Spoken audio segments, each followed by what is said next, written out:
Magandang araw po, welcome po sa aking channel, Nov9 TV.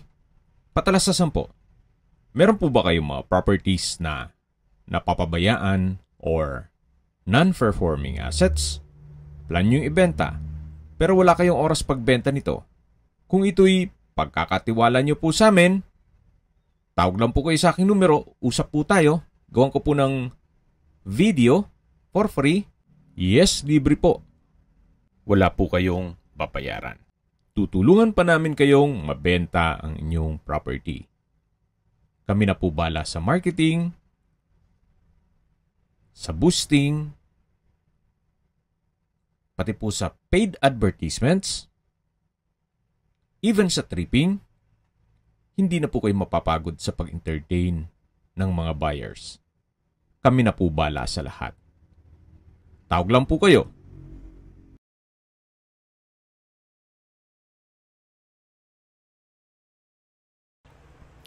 Nandito po tayo ngayon sa Tagaytay kung saan meron po tayong bagong video presentation. Isang 2-story house na may lot area na 150 square meters. May floor area po ito na 280 square meters. May 4 bedrooms, receiving area, may garden, covered carport, at 24 hours security.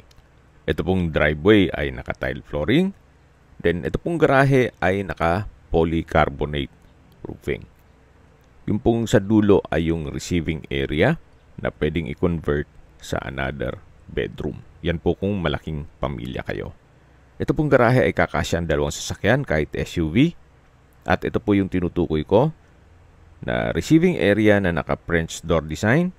Then, may ceiling fan, tile flooring, malaki naman ang espasyo. Then, lahat pong furnishings ay kasama po. Except sa personal stuff ni owner. So again, ito po yung receiving area na pwede nyo i-convert as office or another bedroom. Yan po yung access door mula sa living area at hanggang dito po ay naka-polycarbonate roofing. Naka-tile flooring na rin po dito. Yan po yung main door na may aluminum screen door. Mamaya po pasok tayo dyan. Check po muna natin dito naman sa kabilang side na kung saan meron pong setback at meron pong garden. Yan po, tunghayin nyo po itong facade. At ito pong bahay ay halos hindi naman natirhan ni owner. Gawa ng meron po siyang ibang property. Kumbaga, binibisita lang niya ito every weekend. Dito po sa harapan ay meron pong sliding window glass na may wall lamp. At ito na po yung main door. Naka-aluminum screen door at solid wood door. Welcome po dito sa bahay ni Madam. So, yan po yung hagdan o stairs. Then, yun po yung access door na papunta sa receiving area. At dito naman po yung living area o salas na meron pong customized glass window o window glass na may blinds, then may modern chandelier at meron na rin pong split type aircon.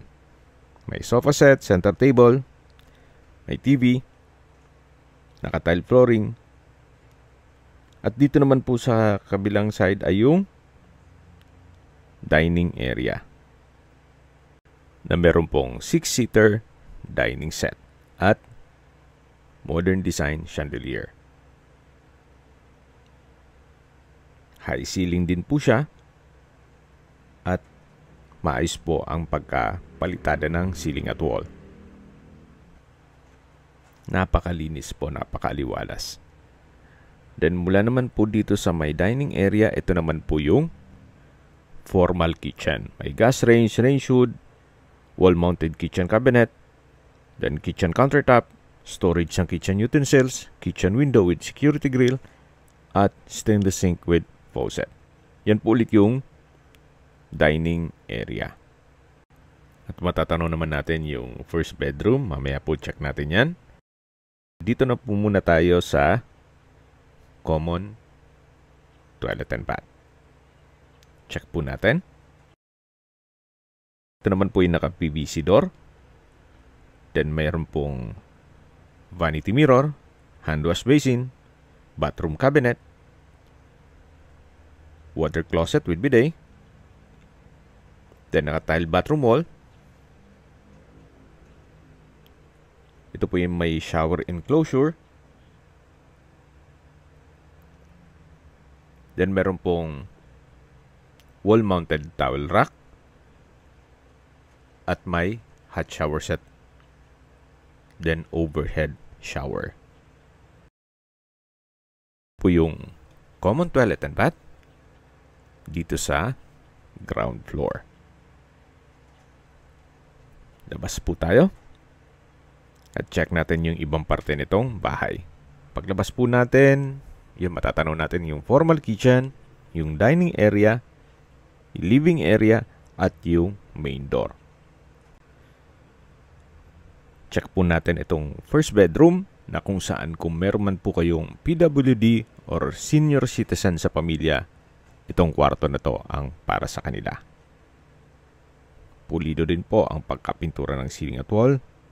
Sa spasyo, sakto lang. Hindi naman siya ganun kaliit at hindi naman ganun kalaki. Sa likod po niyan ay yung receiving area.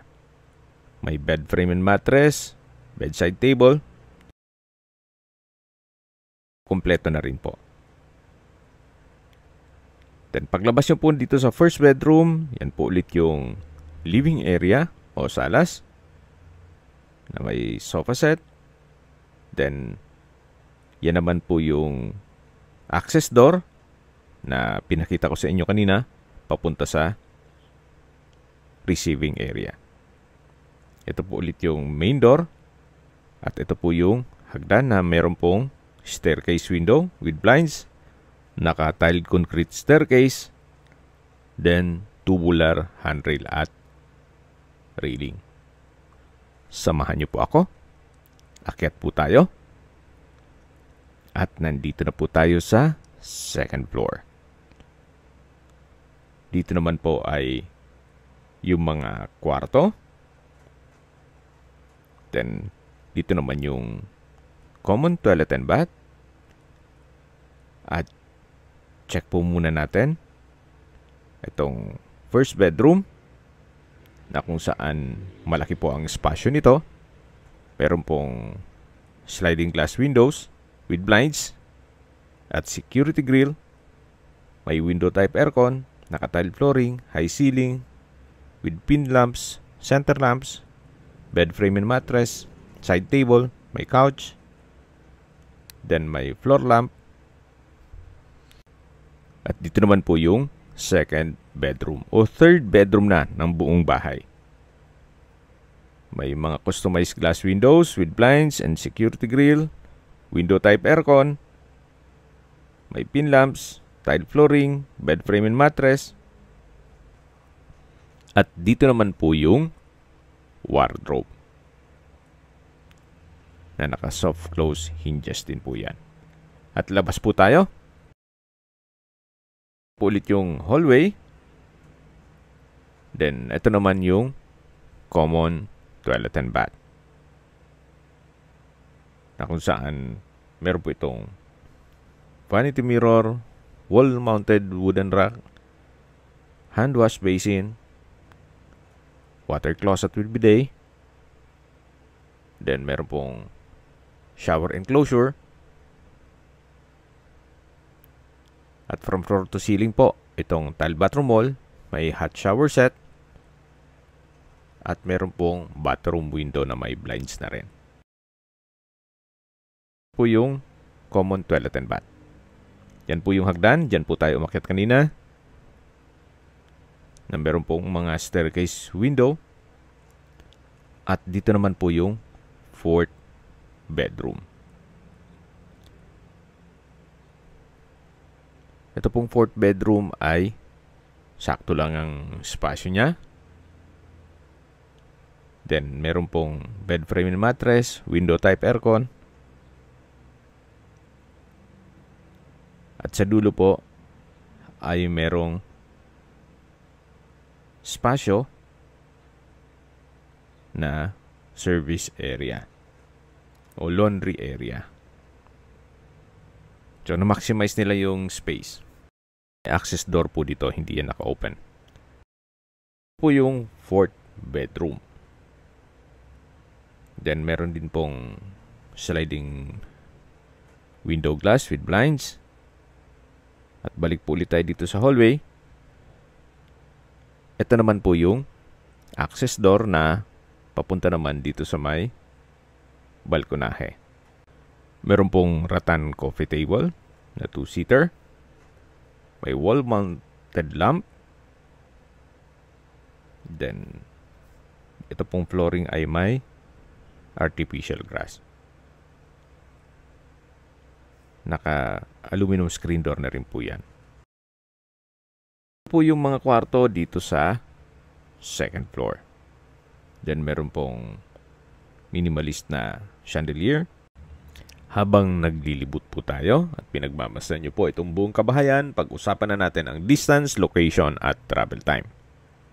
Mula po sa Mahogany Market at mga restaurants at iba pang business establishments, ang distance is 2.5 kilometers at ang travel time is 7 minutes. Opo, ang landmark po nito ay Mahogany Market. Napakalapit lang po nito. Kaya kung sakaling gusto nyong kumain ng bulalo sa Mahogany Market, napakalapit lang po. 7 minutes drive. At mula naman po sa Sky Ranch, ang distance is 3.7 kilometers at ang travel time is 8 minutes. Mula naman po sa Tagaytay Rotonda, ang distance is 8.1 kilometers at ang travel time is 18 minutes kasama na ang traffic. Kumpleto na po doon gaya ng malls, hotels, restaurants, banks, schools, church, at hospital. Yan po yung lagi kong binabanggit sa inyo na dapat nyo i-consider sa paghanap ng property, yung meron pong malapit na hospital. Hindi ko naman po sinasabing sakitin kayo. Yan naman po for emergency purpose lang naman. At mula naman po sa Calax Aguinaldo exit, ang distance is 19.1 kilometers at ang travel time is 45 minutes. Ang Calax po ay connecting South Luzon Expressway, Skyway, all the way to North Luzon Expressway at ibang parte ng Metro Manila. Mula naman po sa Manila o sa airport, ang distance is 59.3 kilometers at ang travel time is 1 hour and 45 minutes. Nag-markdown price na po si owner sa 9.8 million pesos net. Ibig pong sabihin, si buyer na po ang sasagot sa lahat ng taxes at expenses with regard to documentation. Kung may mga katanungan po kayo, tawag lang po kayo sa aking numero. At sa mga kababayan naman natin na sa ibang bansa, meron po akong WhatsApp, Viber at Telegram. Same number lang po, 0917-316-3399. Sa mga nagtatanong naman po ng aming Facebook, meron po aming Facebook page na Nov9TV at Facebook Real Video. Meron din pong TikTok at Instagram. May ibang YouTube channel po kami, the Nov9TV channel, Nov9TV Listings, Nov9TV On The Spot, Nov9TV Updates, at Nov9TV House Rental. Sana po naibigyan nyo ang video presentation. Paki-like and subscribe na lang po sa aking channel para ma-update din po kayo sa aking future listings. Kung sakali po hanap nyo yung mas malaking sukat ng lupa, meron din po kami ibang listings na pwede nyong pagpilian. Huwag po kayong mag-atubiling tumawag sa amin. Then, let us know your budget para malaman namin kung anong property pwede naming ilog sa inyo. Sa lahat pong viewers, subscriber at nagtiwala po sa amin, salamat po sa suporta. Ingat po kayo lagi at yung pamilya. Maraming salamat po.